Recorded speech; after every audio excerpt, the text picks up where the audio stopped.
लगातार लोगों के बीच में हम जा रहे हैं, जनता से बात कर रहे हैं, प्रत्याशी जो खड़े हैं उनसे है हम बात कर रहे हैं। अभी अभी जैसे हम डोर टू डोर जनसंपर्क कर रहे हैं तो संदीप बोरा मेरे साथ हैं, श्याम मंदिर में मत्था टेकने के लिए आए हैं और जनसंपर्क कर रहे हैं, और उनसे हम बात करेंगे। संदीप भाई, किस तरह से रहेगा इस बार चुनाव?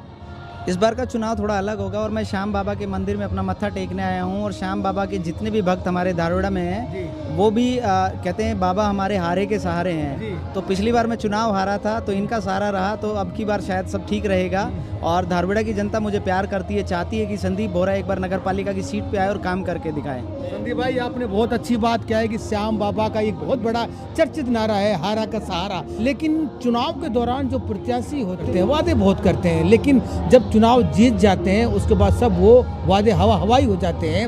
आपकी क्या प्लानिंग है धारवाड़ा के लिए? आप देख रहे हैं पहले भी आपका कार्यकाल रह चुका है, जिसे लोग बता रहे हैं, हम डोर टू डोर लोगों से बात कर रहे हैं कि भाई उनका थोड़ा कार्यकाल था लेकिन बहुत अच्छा कार्यकाल था। लेकिन आपके दिमाग में क्या चल रहा है धारवाड़ा के लिए, जो डेवलपमेंट के लिए क्या योजना है आपके दिमाग में? देखिए, मैं आपको कहना चाहूँगा कि मेरे दिमाग में धारवाड़ा की डेवलपमेंट को लेके ऐसे ऐसे आइडियाज़ हैं और ऐसी ऐसी प्लानिंग है कि जो आप सोच भी नहीं सकते। लेकिन मैं उसको एग्जीक्यूट तभी कर पाऊँगा जब आप मुझे चुन के वहाँ तक भेज पाएंगे। अगर मैं वहाँ तक नहीं पहुँच पाऊँगा तो फिर मैं आपको अपनी कोई एबिलिटी कैपेबिलिटी सब शो ही नहीं कर पाऊँगा। ऐसी ऐसी योजनाएं दिमाग में मैं अपने लेके बैठा हूँ कि मुझे किस तरह से प्लानिंग करके काम करना है, लेकिन उसके लिए मुझे मौका चाहिए।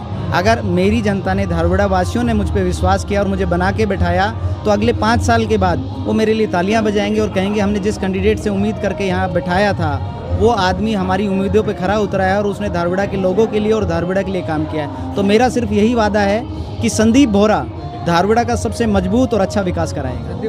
लोगों को जब आप बताओगे कि आपके दिमाग में क्या चल रहा है धारवाड़ा के डेवलपमेंट के लिए, तभी तो आपसे लोग जुड़ेंगे ना। देखिए, मैं बात करूं, धारवाड़ा के अंदर नगर पालिका पहले एक गाँव हुआ करता था। गाँव से फिर हम म्यूनसिपल कमेटी बने। म्यूनसिपल कमेटी मतलब ये हो गया कि आप विलेज से अर्बनाइजेशन की तरफ आए और आपका धारवाड़ा बड़ा शहर की तरफ बढ़ने लगा, कदम बढ़ाने लगा।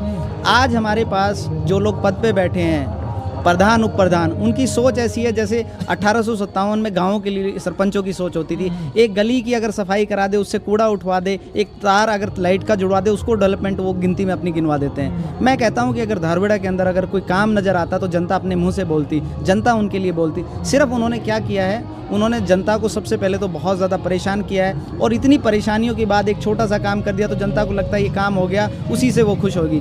मैं कहता हूँ काम कराने वाला आदमी, ये तो बेसिक चीज़ें हैं, सफाई का हुआ, रोड बनाना हुआ, लाइट की समस्या हुई, कूड़ा उठाना हुआ, ये सबसे बेसिक समस्याएं हैं। ये कोई भी कर देगा और कोई भी कैसा भी बनेगा, कोई नहीं चेयरमैन रहेगा, कोई नहीं पार्षद रहेगा, इतने काम तो तब वो अधिकारी बैठे बैठे वो तब भी, क्योंकि वो हमारे जितने भी ये सफाई कर्मचारी होते हैं, सफाई के जो हमारे योद्धा हैं, ये उनकी बदौलत ही काम होता है। बस उनको हमें समझा के किस तरह से हमें वर्क प्लान उनको देना है, उनसे कैसे हमें काम करवाना है। अगर हम उनको एग्जीक्यूट करेंगे, उनको प्लानिंग करके समझा के उनको भेजेंगे तो बहुत बेहतरीन काम हो सकते हैं। ये काम तो स्मूथली चलेगा। इसके अलावा मैं बात करता हूँ धारवाड़ा की, तो धारवाड़ा में जो आप पूछ रहे हैं कि किस तरह के आपके दिमाग में प्लानिंग्स है, देखिए IT का ज़माना है।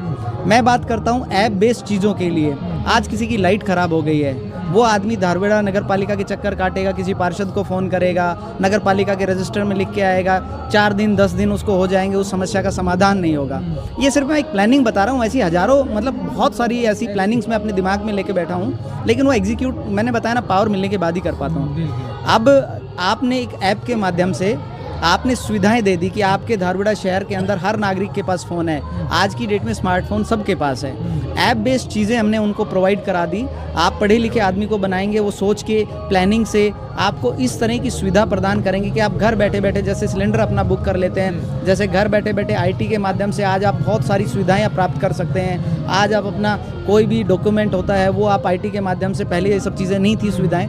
तो जब हम बढ़ गए हैं तो इस शहर के अंदर भी ये चीज़ें अपने नागरिकों को उपलब्ध कराई जा सकती है। IT के माध्यम से किसी आदमी ने फ़ोटो खींच के भेजा, उसको अगर लगा कि धारवाड़ा में कहीं कूड़ा है, कहीं कोई गलत काम हो रहा है, फ़ोटो खींच के सीधे नगर पालिका के किसी एक कस्टमर केयर नंबर पे भेजा, वो सीधा हमारे पास जाएगा, जियो लोकेशन टैग होगी, हमारी टीम आएगी, उस काम को करके चली जाएगी।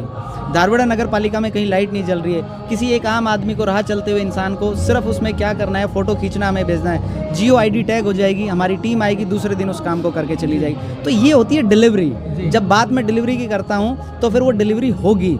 क्योंकि मैं कभी ये लुभावने वादे नहीं करता कि मैं आपको फ्री में प्लॉट दे दूंगा, मैं आपको 100 गज का प्लॉट दिला दूंगा, 50 गज का प्लॉट दिला दूंगा, मैं आपकी BPL का कार्ड बना दूंगा। ये सब चीज़ें होती है एलिजिबिलिटी पे। और धारवाड़ा अब अर्बन शहर हो गया है, यहाँ पे प्लॉट नहीं मिलते। पिछले इलेक्शन में झूठ बहका के, लोगों को झूठ बोल के कि मैं आपको 100 गज का प्लॉट दिला दूंगा, मेरे को वोट करो। अभी भी वो मौके मांग रहे हैं फिर से वापस, लोगों के पास जा रहे हैं, बोल रहे हैं मुझे एक मौका और दे दो। पिछले पूरे 5 साल उन लोगों ने बोला कि मेरी चलती नहीं है, मेरी कोई सुनता नहीं है। ऐसे इंसान को दोबारा वोट मांगने का अधिकार, मतलब मैं सोचता हूँ उनको शर्म नहीं आती है। जनता के बीच में जाते हैं, उनको गालियाँ पड़ रही है, लेकिन पता नहीं किस तरह की वो 5 साल काम ना करने के बाद, पूरे 5 साल जनता को परेशान करने के बाद फिर दोबारा से ढोंग रच के और फिर से मैदान में है। तो ऐसे लोगों से मैं सिर्फ यही कहना चाहूँगा कि धारवाड़ा का समय बर्बाद ना करे, किसी ऐसे आदमी को उस कुर्सी तक आने दे जो काम करा सके। मैं कोशिश अपनी जारी रखा हुआ हूँ, टिकट की दौड़ में भी हूँ। अगर पार्टी ने मुझे टिकट दिया तो जनता बिल्कुल अपना प्यार चाहती है कि संदीप बोहरा सीट पे आए और एक बार हमारे लिए काम करे। तो जो मेरे दिमाग में प्लानिंग्स है वो मैंने सिर्फ आपको एक बताई है। ऐसी बहुत सारी प्लानिंग्स है, क्योंकि मैं आपसे एक एक चीज़ पर डिस्कस करूँगा तो उसके लिए बहुत लंबा समय लगेगा, कि चुनाव का दौर है, हमारे पास समय बहुत कम है, हमें सब लोगों से मिलना है, सबके पास भी जाना है, दौड़ धूप थोड़ी ज़्यादा है। कभी हमें फॉर्म भरने जाना है, कभी कोई NOC लेने जाना है, कभी जनता के बीच में अपील करने के लिए जाना है। तो मतलब अब 20 दिन तक हमारे पास बिल्कुल सोने तक का भी फुर्सत नहीं रहेगा। तो मैं आप सब लोगों से निवेदन यही करूंगा कि ये 20 दिन आप मुझे संभाल लेना, मेरा इलेक्शन संभाल लेना। 20 दिन के बाद आपकी हर परेशानी, हर दुख को मैं खुद से संभाल लूँगा, धारवाड़ा के अंदर काम करूँगा, आप लोगों के लिए काम करके दिखाऊँगा और आपको डिलीवर करूँगा। संदीप भाई, चलते चलते एक सवाल और पूछ लेते हैं। आपने एक सवाल कहा कि रूरल से शहरीकरण हो गया है और छोटी छोटी समस्या है। जैसे यहाँ पे मैं डोर टू डोर लोगों के बीच में जा रहा हूँ और लोगों से बात कर रहा हूँ, समस्या क्या है। सबसे बड़ी समस्या है यहाँ पे कच्ची कॉलोनियों की। उस कच्चे कॉलोनियों को किस तरह से प्लान रहेगा आपका? आधी से ज़्यादा धारवाड़ा में कच्ची कॉलोनियाँ हैं जो आज वो सेक्टर्स बन रहे हैं, उनके लिए क्या प्लान होगी? देखिए, सबसे पहले तो हमें सरकार के पास उनकी एक प्लानिंग करके भेजना होता है कि हमारे ऐसे ऐसे ये एरिया डेवलप हो गया है, इस एरिया में बेसिक सुविधाएं हमें अपने जो हमारे यहाँ के रेजिडेंट हैं उनको देना है। उसके लिए आपको रेवाड़ी तक भी जाना पड़ सकता है, चंडीगढ़ भी जाना पड़ सकता है, किसी हमारे बड़े नेता के पास भी सरकार के जाना पड़ सकता है। जब आप यहाँ से धारवाड़ा से छोड़ के आप रेवाड़ी तक नहीं जा सकते तो चंडीगढ़ तो आपके लिए बहुत दूर की बात होगी। तो मैं यही कहना चाहूँगा कि मैं समस्याओं को जानता हूँ, समझता हूँ। मैं काम करने के लिए सिर्फ पेन और जो कुर्सी की ताकत जो होती है, ताकि मैं किसी को जाके बोलूं कि धारवाड़ा नगर पालिका से चेयरमैन संदीप बोहरा आया है, अपना ये काम लेके आया है, तो वो मेरी सुनवाई करे। आज संदीप बोहरा एक आम आदमी की तरह जाता तो मैं पर्सनल तो किसी के काम करा सकता हूँ, धारवाड़ा के लिए प्लानिंग नहीं कर सकता। मेरी सोच यही है कि हम लोग धारवाड़ा नगर पालिका में जितने भी अच्छे काम करा सकते हैं, हॉस्पिटल की ज़रूरत है, अच्छे एजुकेशन इंस्टीट्यूट की ज़रूरत है, अच्छे इंफ्रा की ज़रूरत है, रोड की ज़रूरत है, एंट्री एग्जिट की ज़रूरत है। जो हमारा ड्रेनिंग सिस्टम है जो फेलियर हो रखा है, पानी इधर से उधर सब गलियों में भरा रहता है, परेशानियां हैं लोगों को। ड्रेनिंग सिस्टम अच्छा हो, ऐप बेस्ड चीज़ें हो, लोगों को बहुत घर बैठे बिना परेशानी की सुविधाएं मिले। अगर उनको किसी तरह का भी कोई नगर पालिका से काम है तो उनको बार बार चक्कर ना काटना पड़े, नगर पालिका में जाए, सिंगल विंडो सिस्टम के तहत उनको सारी चीज़ें वहाँ पे मिले। आज धारवाड़ा को यही नहीं पता उनका फूड सप्लाई ऑफिस कहाँ पे। मैंने वहाँ पे खुलवाया था, वहाँ पे उन्होंने बंद करा दिया। आज वहाँ कबूतर बोलते हैं। आप नगर पालिका की हालत जाके देखना, क्या उन्होंने हालत नगर पालिका की कर रखी है। वहाँ का जब नगर पालिका का जब पेयजल की आप टंकी देखेंगे, उसकी मैं वीडियो आपको दूंगा, आप देखिएगा। उस वीडियो को देख के आप हैरान हो जाएंगे कि नगर पालिका में इतनी दुर्गति है तो धारवाड़ा की क्या हालात सुधारेंगे। तो आप यही है, निवेदन यही है, छोटा निवेदन करता हूँ कि धारवाड़ा वासी जो भी हैं, एक बार मुझ पे विश्वास कीजिए, मैं काम करूँगा। और किसी को घबराने की, जैसे मेरे बारे में अफवाह उड़ाई जाती है कि संदीप बोहरा आएगा तो ये रोड के ऊपर जितनी रेहड़ी वाले इनको हटा देंगे, मैं कहता हूँ मैं इनको व्यवस्थित तरीके से लगवाऊंगा, उनका रोजगार प्रभावित नहीं होगा। उनका रोजगार प्रभावित हो तो मैं दोषी हूँ, लेकिन अगर रोड हमारे अगर एनक्रोचमेंट रहेंगे तो रोड धारवाड़ा शहर कभी ग्रो नहीं कर पाएगा। जो धारवाड़ा शहर को ग्रो करने की बात करेगा वो सारे काम करेगा। लेकिन मैं ये कहता हूँ कि किसी का रोजगार खराब नहीं होगा। वो जितने पैसे कमाता था मैं व्यवस्थित तरीके से सबको सारी चीज़ें बना के दूंगा। मैंने अगर पहले रेहड़ियाँ हटाई थी तो फिर मैंने उनके लिए वो जो तह बाजारी के लिए जो लगाने की जगह थी वो बना के भी दिया था।